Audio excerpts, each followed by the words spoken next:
Selamat berjumpa kembali. Sekarang kita akan membahas topik tentang bagaimana teologi Katolik di situasi modern, di zaman modern abad 20, juga bahkan setelah Renaissance of Claro hidup dan berkembang. Jadi bagian ini melanjutkan diskusi-diskusi yang sebelumnya di pertemuan yang terdahulu tentang sejarah teologi. Tapi kita akan memang di bagian ini akan lebih dalam membahas bagaimana teologi Katolik di medan pikiran modern itu berkembang dan hidup.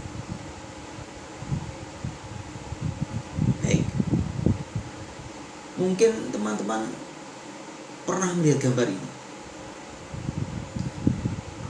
Ini salah satu karya dari zaman Renaissance. Apa yang muncul dalam pikiran teman-teman kalau melihat patung? Jadi ini foto dari sebuah patung. Apa yang teman-teman bayangkan, apa yang teman-teman pikirkan ketika melihat patung seperti ini?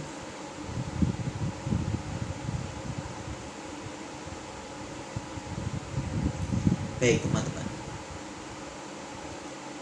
ini adalah patung manusia. Dia mencoba menggambarkan siapakah manusia itu dengan segala pernik-perniknya, dengan detail-detailnya, dengan segala keindahannya.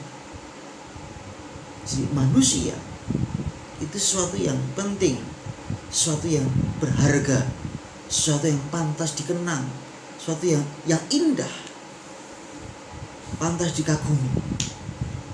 Ini bisa kita lihat dari patung. Sesosok manusia. Siapa itu? Ya kita semua.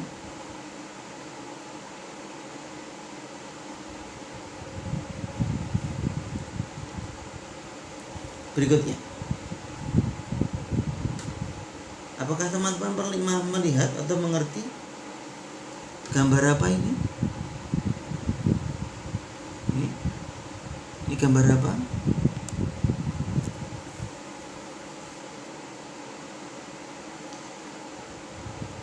Pernah dengar teori Kopernikan?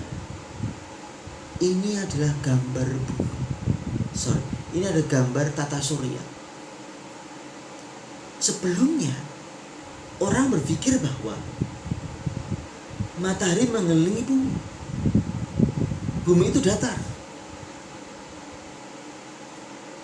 Kopernikus merumuskan sesuatu yang lain, bahwa bumi ini mengelilingi sol ini, matahari. Ya? Ini sol ini matahari. Ini sol matahari.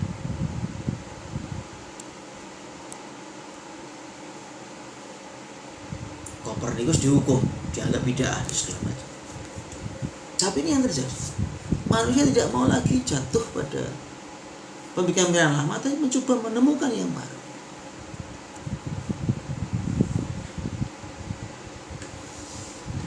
René Descartes, seorang filsuf yang sangat terkenal. Dia punya konsep yang begitu penting. Dan ini menjadi awal dari modernitas. Apa itu? Cogito ergo sum. Saya berpikir maka saya ada. Cogito ergo sum. Artinya apa? Segala sesuatu yang ada di dunia ini tergantung pada pikiran manusia. Karena yang sejati adalah pikiran manusia. Pikiran, cogito, saya berpikir. Jadi Descartes coba mencari esensi yang paling fundamental dari segala sesuatu. Dan dia menemukan bahwa cogito adalah esensi dari keberadaan manusia. Dan juga bahkan yang lain-lainnya. Tanpa cogito maka yang lain tidak ada. Sebenarnya ini, Saya berpikir bahwa teman-teman itu ada. Saya meyakini bahwa teman-teman itu ada karena di dalam pikiran saya ada pikiran tentang teman-teman. Seorang tukang kayu bisa membuat meja karena di dalam pikirannya ada pikiran tentang meja. Cogito ergo sum. Eksistensi yang tertutup, tetapi senyatanya René Descartes inilah yang mengawali terjadinya modernitas. Berkat pemikiran filsafat René Descartes yang mengakui soal cogito tadi, maka ilmu berkembang, modernitas berkembang, filsafat berkembang. Nah, pertanyaannya adalah, dunia berubah, era-era spekulatif skolastik mulai berhenti. Orang tidak mau lagi percaya pada otoritas. Orang lebih mau mengakui akal budi manusia, tidak mau taat pada pemimpin agama. Nah, di sini muncul pertanyaan besar. Ketika dunia berubah, ketika pemikiran-pikiran manusia berubah, apakah teologi berubah? Bagaimana teologi berinteraksi dengan modernitas? Apakah teologi bisa modern?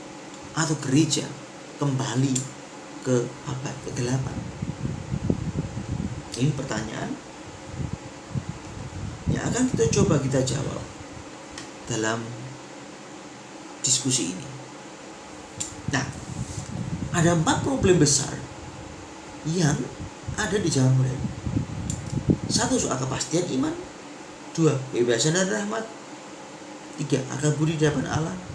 Dan ilmu sejarah dan tradisi iman gereja.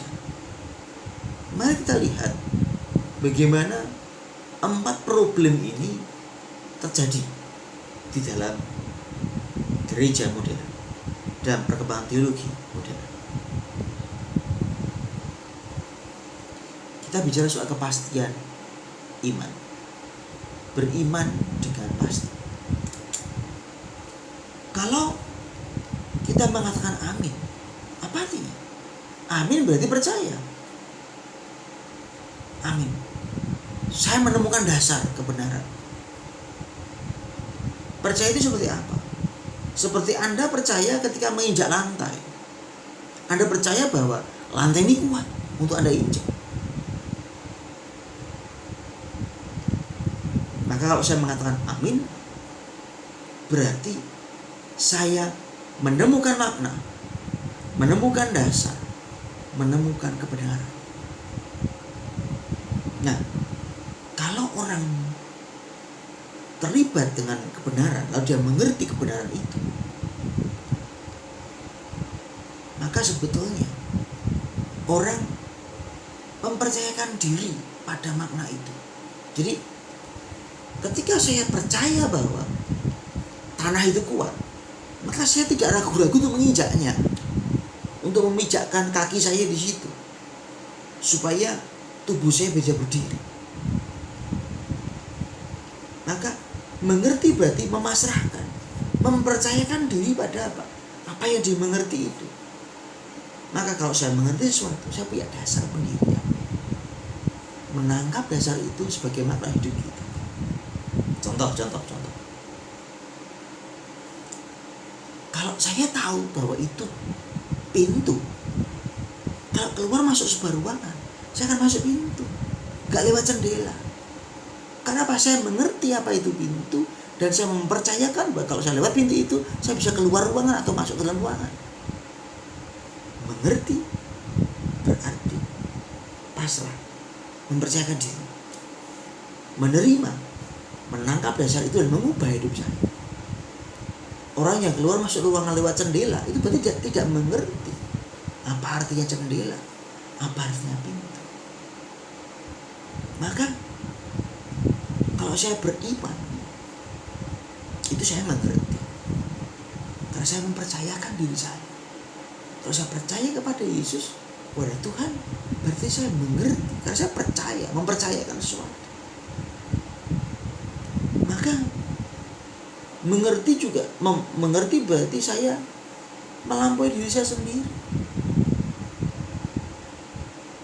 Sadar bahwa kita ini dilingkupi, dirangkul oleh nilai itu, oleh makna itu.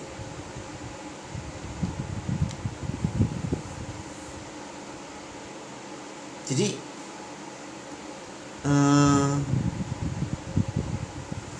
pertanyaan yang fundamental lalu adalah bagaimana saya bisa beriman dengan pasti. Karena iman berarti percaya, pasrah, membuat diri kita dilingkupi.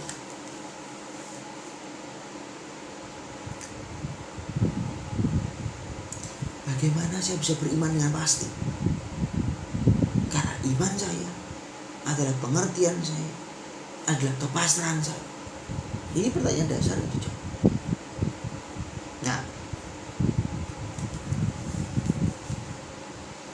Allah adalah awal dan akhir, penggerak, penuh hidup.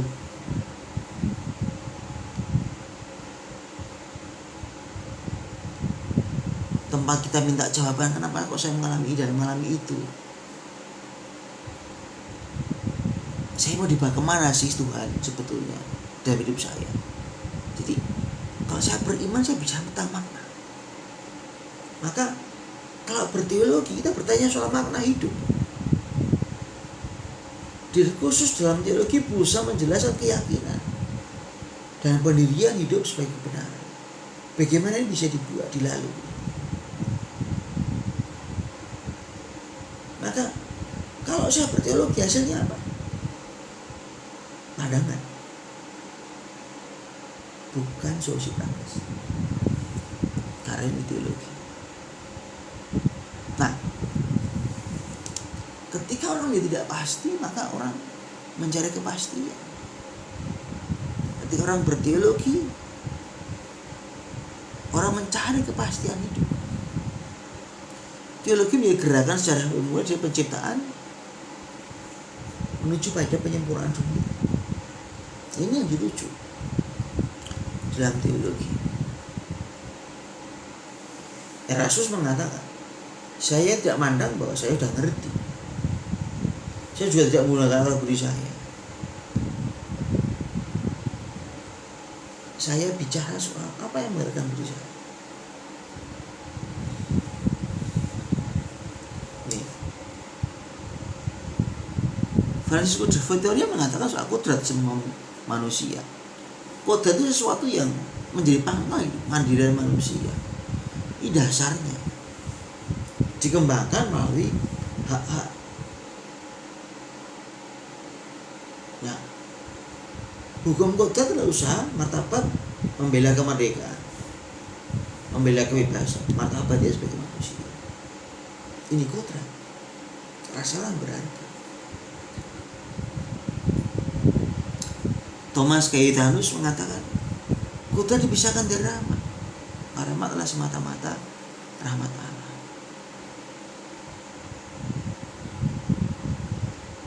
Thomas Aquinas mengatakan kalau saya beriman berarti mengakui kebenaran seorang Allah. Caranya apa? Ngerti otoritas gereja, taat pada otoritas gereja. Yang dari salibnya konsep soal malam gelap.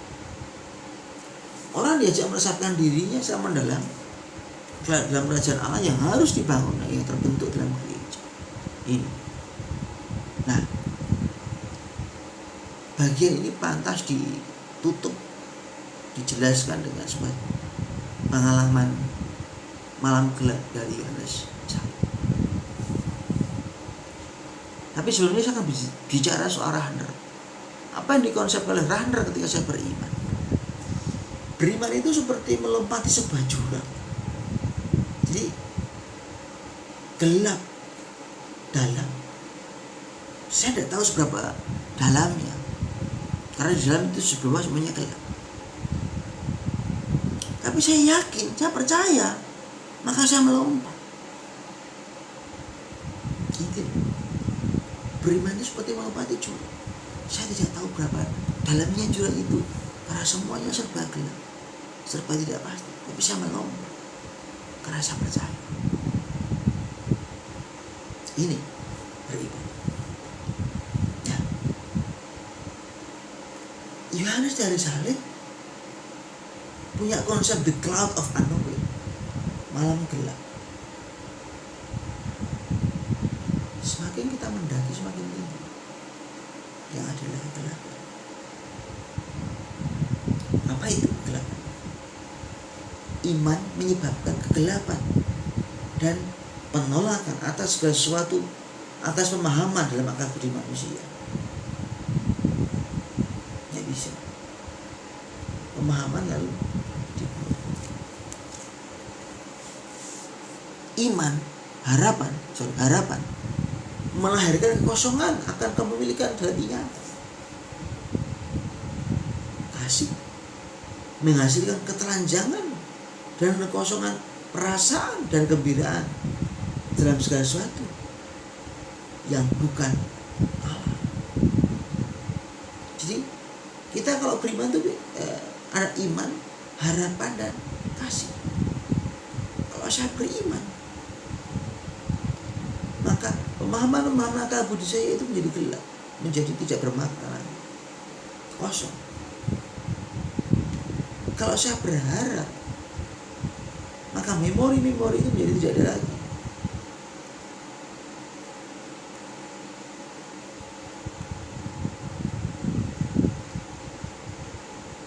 Kasih, iman, harapan, kasih. Kasih menghasilkan ketelanjangan, kekosongan afeksi. Karena dalam kasih itu yang saya miliki hanya Allah saja. Dalam harapan saya cuma satu, Allah. Saya tidak punya harapan yang lain-lain lagi. Maka tiga hal tadi, iman, harapan dan kasih, membuat manusia dalam kegelapan dan kekosongan. Apa? Terhadap yang lain, terhadap sesuatu yang bukan Allah. Kekosongan. Ini soal kepastian ini. Bagaimana saya bisa beriman dengan pasti?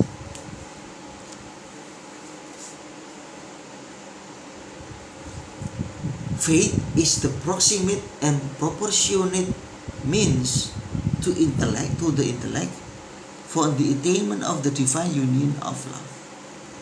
Lihat ya, iman itu jawaban yang proximate and proportionate, yang mungkin dan proporsional untuk menjadi intelek, untuk mencapai kesatuan ilahi dari kasih.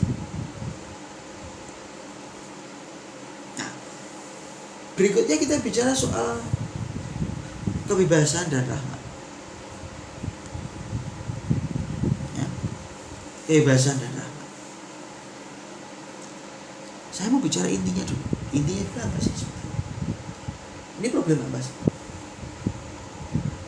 Mungkin Anda pernah dengar istilah nasib, kodrat.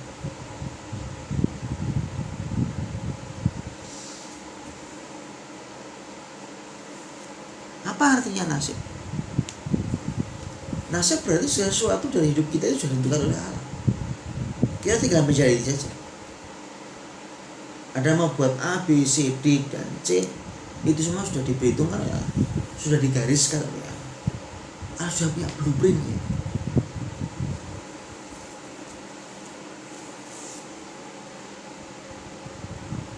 Di lain sisi, ada kelompok kebebasan yang mengatakan bahwa ya, hidup saya ini bebas, saya tentukan sendiri dan saya tidak mau peduli dengan yang lain. Dan Allah pun tidak memaksa dia untuk berbuat A, B, C, D, karena soal kebebasan. Tapi kalau manusia begitu bebas, lalu Allah itu siapa? Allah itu bagaimana? Jangan-jangan Allah hanya sekedar babuan. Jangan-jangan.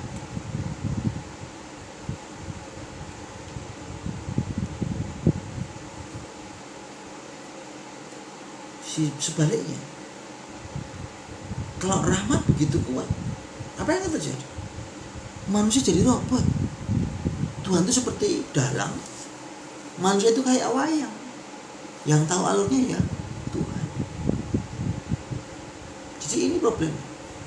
Kalau manusia itu begitu berdaulat dan bebas, lalu menentukan dia sendiri, maka Allah tidak lagi maha kuasa.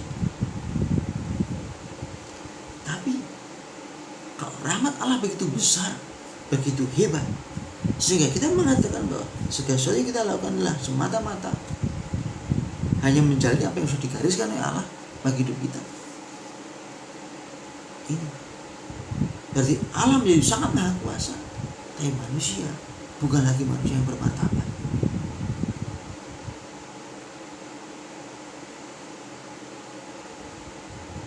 Nah, ini permasalahan. Ini perdebatannya, mana yang lebih penting, mana yang tidak terlalu penting dan sebagainya. Nah, di dalam periode ini muncullah studi historis kritis. Diselidiki kenapa ajaran gerejanya seperti ini, alasannya apa, sejarahnya bagaimana, kenapa dulu dia begini dan begitu, alasannya.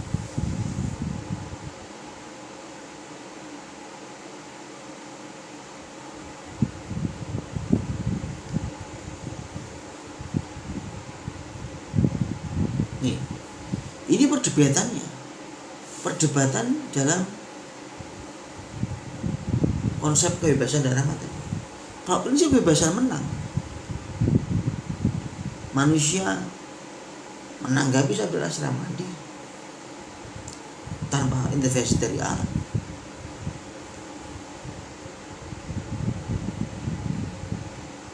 Maka Allah dia tidak bermakna lagi. Kalau rahmatnya menang, manusia ya menjadi tidak bermakna.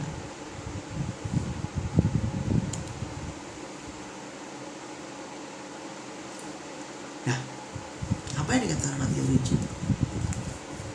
Everything which reason shows to be true, I must acknowledge as true, and everything which reason shows to be false, I must acknowledge as false. Jadi kalau akal budi mengatakan bahwa ini benar, maka harus saya yakini sebagai benar. Dan segala sesuatu yang akal katakan ini palsu, maka juga harus saya katakan sebagai sesuatu yang palsu, tidak otentik. Nah, materi itu sudah mengatakan kalau kita bisa menganalisa outcome dari hal-hal yang dia lakukan, yang dia miliki aslinya,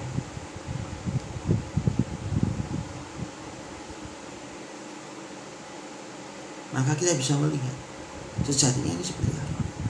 Jadi produk, hasil, sisa, limbah dan sebagainya itu dapat menjadi dasar bagi kita untuk memahami, oh orangnya begini.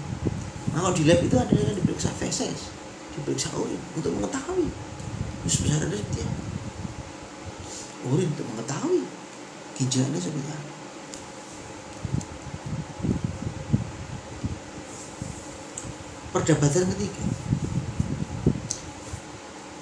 Perdebatan ketiga bicara soal akal budi dan wahyu.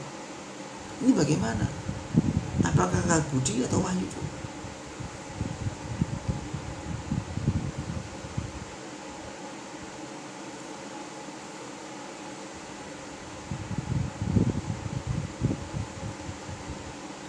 Di Prancis pada periode modern ini berkembanglah yang namanya historis kritis. Diskusi soal iman dan rahmat, soal otonomi manusia. Teologi harus sama ada praksis. Rahmat harus menjadi terang hidup. Lalu ada au clarum, di mana manusia tidak mau lagi dibelenggu dengan aturan-aturan tentang dosa ini. Tidak, yang bebas dalam menentukan diri sendiri. Maka ada situasi bahwa alam pikir teologi tak lagi pas dengan alam pikir modern. Nah ini aufklärung, pencerahan, fajar budi. Begitu hebatnya akal budi manusia, sehingga dia berpikir maka ada.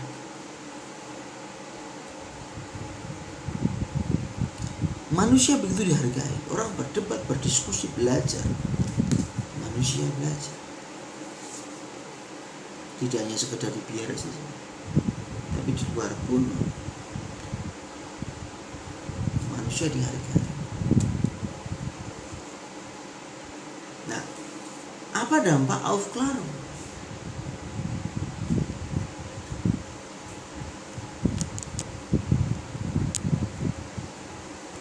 Aufklärung ingin membuktikan kebenaran iman.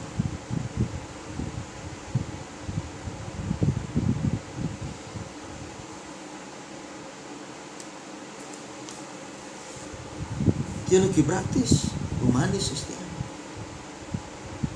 rasionalisme agama, kritik agama, mengatakan agama adalah candu. Ini pun dihadapi.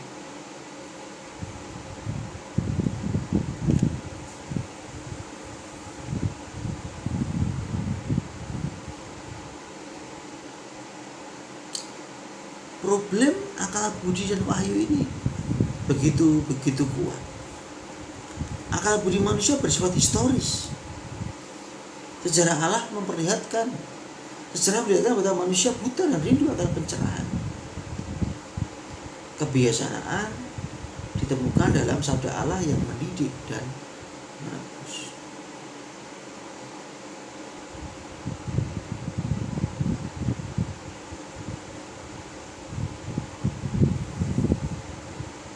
Kritik Immanuel kan bahwa agama adalah candu. Itu berhadapan dengan penguatan rasio. Maka teologi juga buktikan bahwa ajaran iman gereja tidak bertentangan dengan rasio. Iman praktis perlu untuk hidup baik. Antara akal budi dan wahyu ada pertentangan di situ. Nah, apa yang dikatakan John Henry Newman?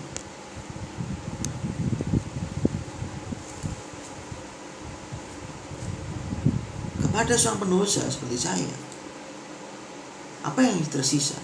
Saya memilikimu tanpa melihat. Ya. Beriman berarti percaya tanpa melihat.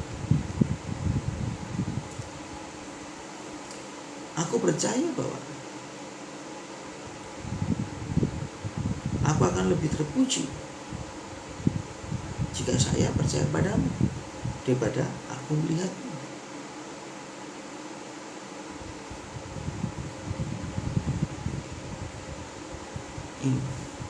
Ada situasi bahwa akal budi manusia dan kewahyuan Allah itu seolah bertentangan, tapi sebetulnya ini bisa menjadi kesatuan. Dan di situ ada iman, karena tanpa melihat aku tidak bisa berbuat sesuatu.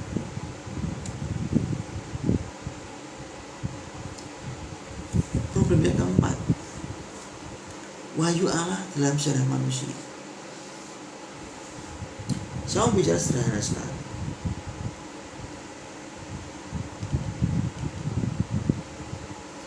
Mengapa kita bisa mengatakan bahwa Allah itu baik? Karena saya masih hidup, karena saya bisa sekolah, karena saya bisa punya teman-teman, dan sebagainya.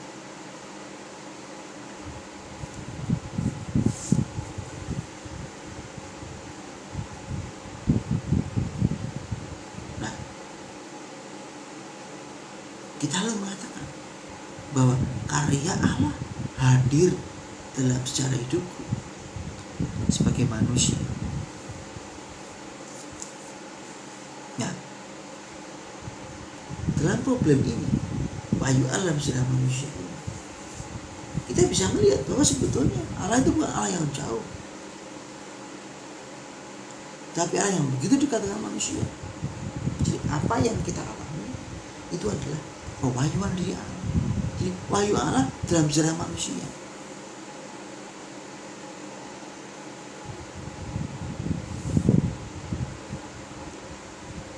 Nah, kritiknya adalah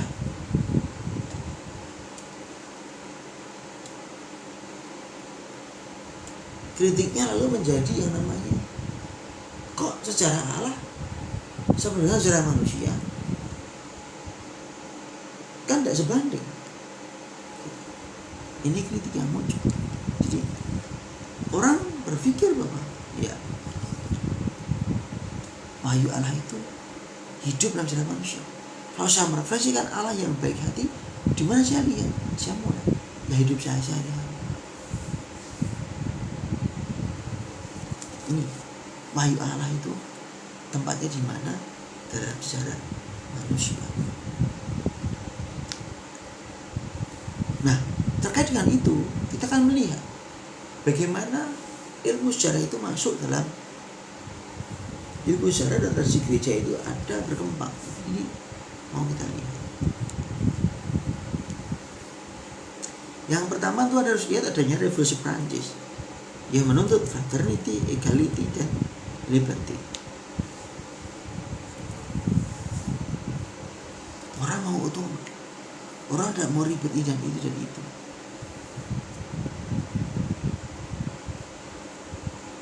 Nah, maka muncul teologi historis. Jadi agama adalah agama, sejarah adalah agama zaman dulu. Tradisionalisme mengatakan teologi mesti terlibatkan diri di medan politik biarpun dengan sikap yang konservatif. Manusia diselamatkan. Ini prinsip-prinsip tradisionalisme. Teologi sosial.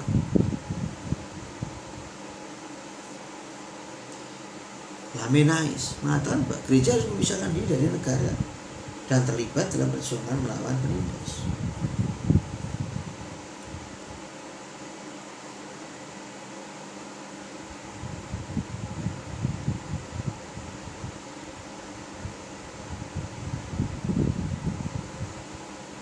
Teologi sosial mengatakan gereja harus memisahkan diri dari negara dan terlibat dalam perjuangan melawan penindas. Gereja dibebaskan dari prasangka bahwa masyarakat adalah dunia yang jahat. Jadi sejarah itu masuk dalam tradisi gereja. Karena sejarah ada keselamatan. Nah, di sini terjadi bagaimana modernitas membuat teologi harus berubah. Muncul juga teologi romantik. Arti iman diungkapkan dalam sejarah modern. Iman dibela sebagai pengalaman iman melawan alam pikir manusia modern yang melepaskan diri dari rahmat. Ini. Maka pada dasarnya teologi romantik berarti menggali kembali keadaan sejarah abad pertengahan. Ini. Teologi romantik dan juga gerakan-gerakan romantik mau kembali ke sana. Nah, John Sebastian Thrale mengatakan, jadi ketika kerajaan dimaklumkan seolah-olah sejarah itu dipadatkan, dibulatkan menjadi satu. Apa itu? Sejarah manusia.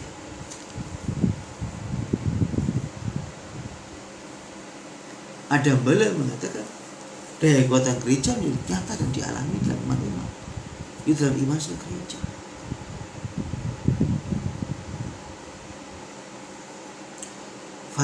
Johannes Van Koen mengatakan, jangan filsafat diabadikan kepada iman, jangan iman diabadikan kepada filsafat. Wahyu dan itu berbeda, tapi saya disatukan. Nah, akal budi manusia itu dalam kebebasannya menjadi pasti dan konkret dalam iman.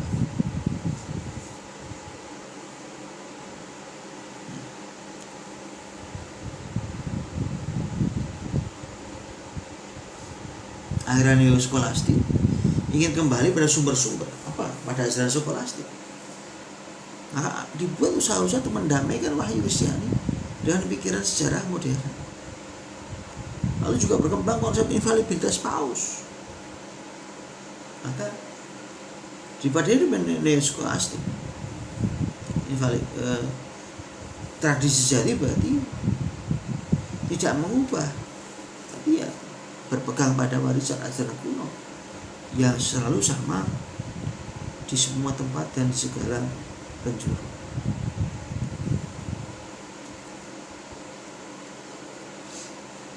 Nah, berikutnya kita bicara soal ilmu dalam teologi. Bolehkah kita pakai ilmu dalam berteologi atau tidak? Ini pertanyaan. Nah, ada perdebatan Katolisisme liberal berlawanan dengan magisterium.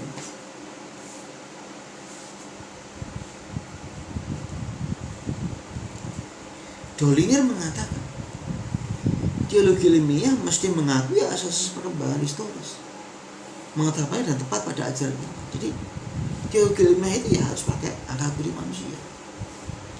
Problemnya adalah apa? WASP 9 tidak setuju dengan itu. Dia menegur Dollinger.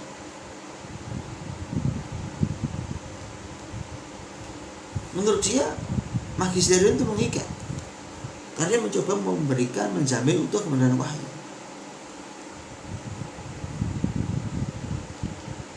Nah, kalau mau berteologi, gravitas ilmu teologi mendapat orientasi dan batasan oleh apa? Terang budi ilahi yang tidak tersesat dan tidak tercipta.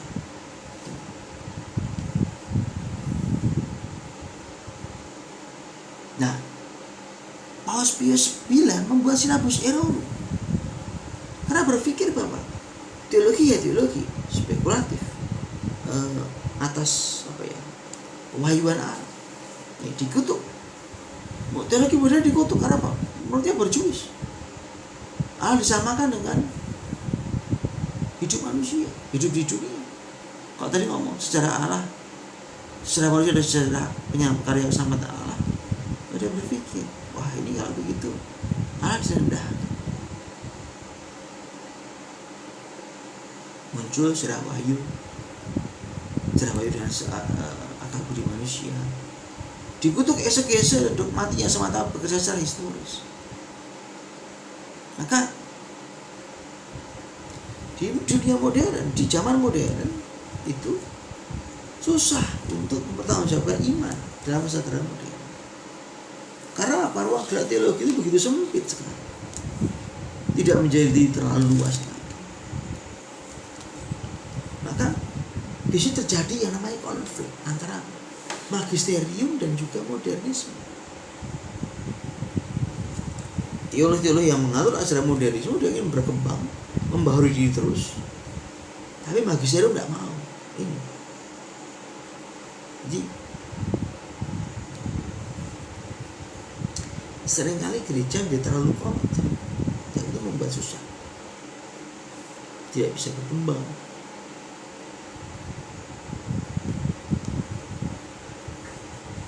Ini di Jerman ada konflik, di Prancis ada konflik, masing-masing punya konflik.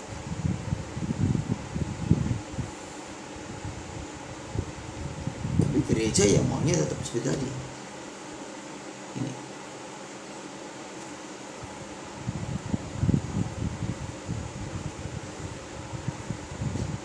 Di Yesuit Inggris ya,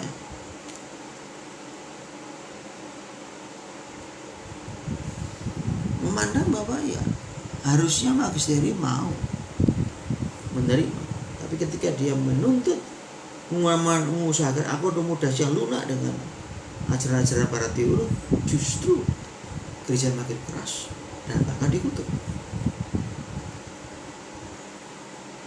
Jadi sebetulnya kekatolikan tidak akan rugi kalau belajar ilmu. Apa itu sejarah, filsafat, matematika. Karena apa? Bahwa wahyuan is not a state, but experience.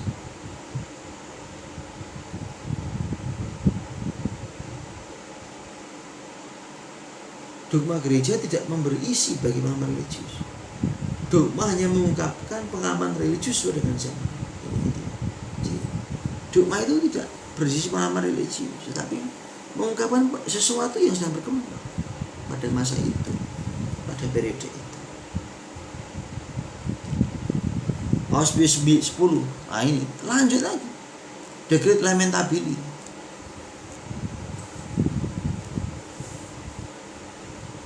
Dikritiklah modernitas karena agama direlativis.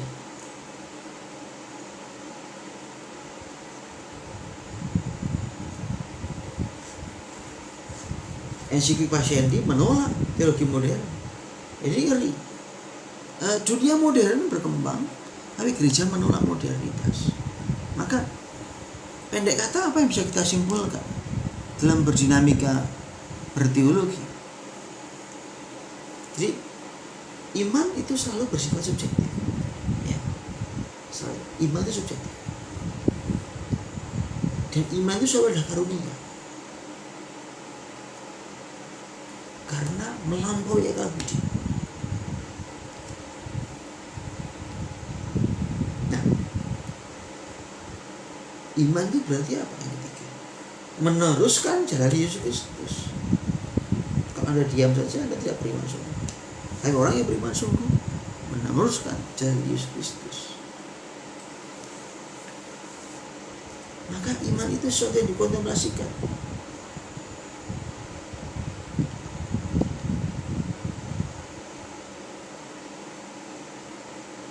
Dikontemplasikan, direnungkan, ditradisi, diwariskan, tapi juga diwujudkan.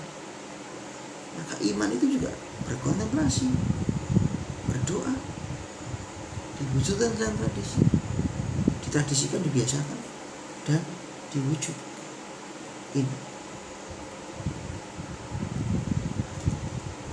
Jadi pada zaman teologi modern, ada modernitas, ada empat konflik besar yang teman-teman harus selalu ingat. Yang pertama adalah perdebatan soal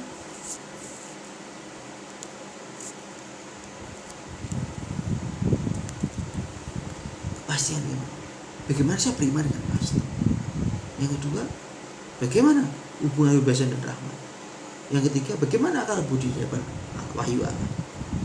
Konstelasi apa yang terjadi? Lalu bagaimana ilmu sejarah dan tradisi umat gereja ini itu menjadi satu?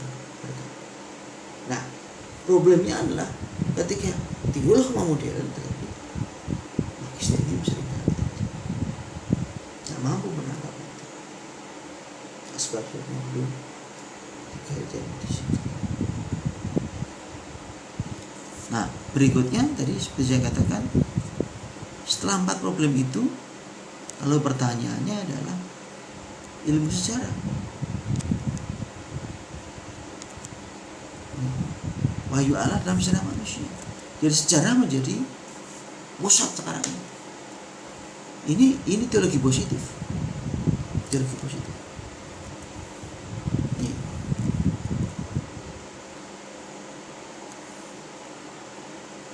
Nah, pertanyaan berikutnya adalah soal